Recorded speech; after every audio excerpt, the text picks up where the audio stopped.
Hello students, आज हम करेंगे चैप्टर नंबर 5 अरिथमेटिक प्रोग्रेशंस के एक्सरसाइज 5.2 का क्वेश्चन नंबर 8। हमें दिया है an AP consist of 50 terms of which third term is 12 and the last term is 106। Find the 29th term. तो इस क्वेश्चन में हमें एपी दी हुई है जिसमें हमारे पास टोटल 50 टर्म्स दी हैं, ठीक है। और इस एपी की हमें थर्ड टर्म 12 दी है और लास्ट टर्म जो है वो 106 दी हुई है, ठीक है। अब ये जो लास्ट टर्म है ना, ये आपकी कौन सी होगी? 50th टर्म ही तो होगी, ठीक है। क्यों? क्योंकि देखिए आपकी ये जो एपी सीरीज है इसमें टोटल नंबर ऑफ टर्म्स कितनी है? 50 है, ठीक है। यानी कि ये जो एपी है शुरू कहां से होगी? फर्स्ट टर्म से, और खत्म कहां पर होगी? 50th टर्म पर, ठीक है। 50th टर्म पर आपकी खत्म हो रही है ना ये एपी सीरीज, यानी कि जो लास्ट टर्म है ये आपकी 50th टर्म ही तो कहलाएगी, ठीक है। ये चीज समझ आई?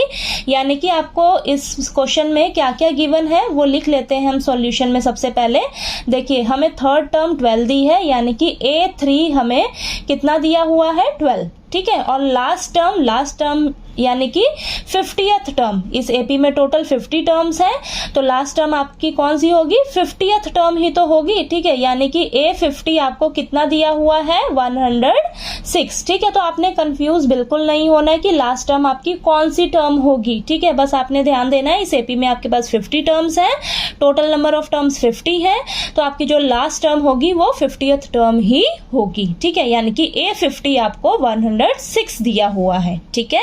और हमें निकालना क्या है? 29th टर्म निकालना है। तो यहाँ पर लिख लीजिए हमें A29 निकालना है, ठीक है। यानी कि हमें A29 जो है वो फाइंड आउट करना है, ठीक। तो चलिए अब करते हैं।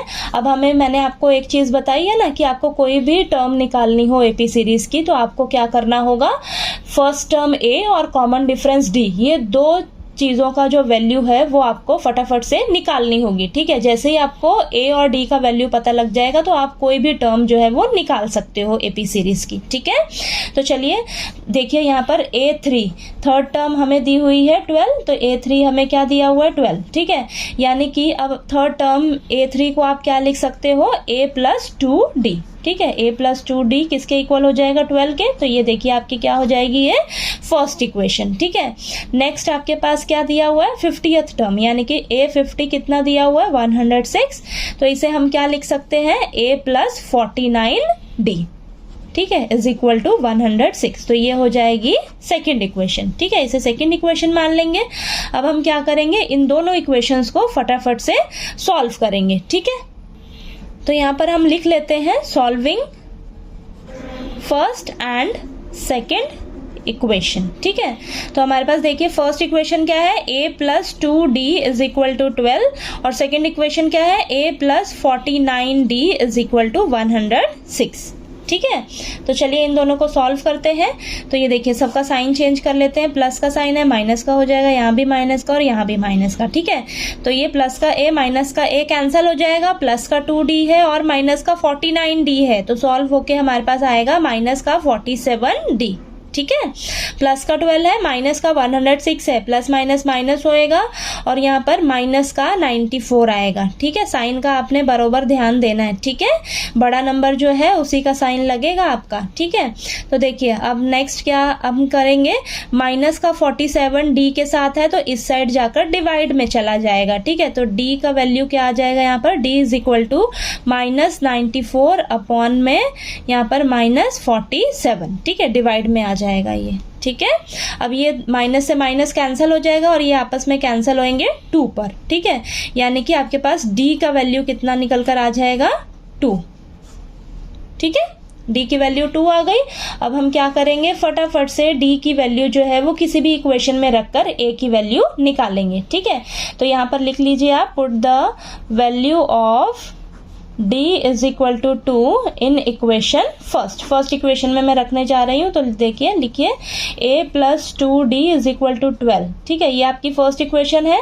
D का वैल्यू कितना है? 2, ठीक है। तो जहां पर D है वहां पर 2 रख लीजिए, ठीक है। तो यहाँ पर देखिए अब इसे सॉल्व कर लेते हैं। ये आ जाएगा A+4 is equal to 12, then ये आ जाएगा A is equal two plus का 4 है, इस साइड जाकर माइनस का 4 हो जाएगा, ठीक है। तो यहाँ पर 12 में से 4 को माइनस करेंगे तो हमारे पास क्या निकल कर आएगा? 8, यानी कि A की वैल्यू क्या आ गई आपके पास? 8, ठीक है। अब आपके पास देखिए ए की वैल्यू भी आ गई और डी का वैल्यू भी आपके पास आ गया, ठीक है। अब हमें निकालना क्या था, 29th टर्म निकालनी है ना, यानी कि हमें A29 जो है वो फाइंड आउट करना है। अब A29 सबसे पहले आप फॉर्मूला लिख लीजिए, A plus n-1 into D, ठीक है। तो देखिए A कितना आया है आपके पास 8 प्लस यहाँ n कितना है आपके पास 29, ठीक है। तो यहाँ लिखिए 29 माइनस 1 इंटू डी कितना निकला है 2, ठीक है। तो चलिए इसको सॉल्व कर लेते हैं। 8 प्लस और ये आ जाएगा आपके पास 28 इंटू 2, ठीक है। तो ये 8 प्लस 28 को 2 से मल्टीप्लाई करेंगे तो हमारे पास आएगा यहाँ पर 56, ठीक है। तो यहाँ पर ये सॉल्व होकर आ जाएगा आपके पास 64, यानी कि A29 आपके पास कितना आ गया 64, ठीक है। तो यहाँ पर लिख लेंगे हम, therefore 29th term of the given AP is 64, ठीक है। यानी कि हमारे पास इस AP की 29th टर्म जो है वो निकल कर कितनी आ गई है 64 आ गई, ठीक है। यही हमसे क्वेश्चन में पूछा था, ठीक है। तो आपको कोई भी टर्म निकालने के लिए दे दें AP की, तो आपको उसके लिए फर्स्ट टर्म A और कॉमन डिफरेंस D, इन दोनों का वैल्यू जो है वो पता रहना चाहिए, ठीक है। तो हम क्या करेंगे, किसी तरह A और D की वैल्यू जो है वो पता लगाएंगे, ठीक है। फिर हमसे जो भी टर्म पूछी होगी AP सीरीज की वो हम निकाल लेंगे, ठीक है। तो आपको ये क्वेश्चन नंबर 8 जो है वो अच्छे से समझ आ गया होगा। तो चलिए नेक्स्ट वीडियो में हम इसका क्वेश्चन नंबर 9 जो है वो करते हैं, ठीक है। और वीडियो देखने के लिए थैंक यू सो मच।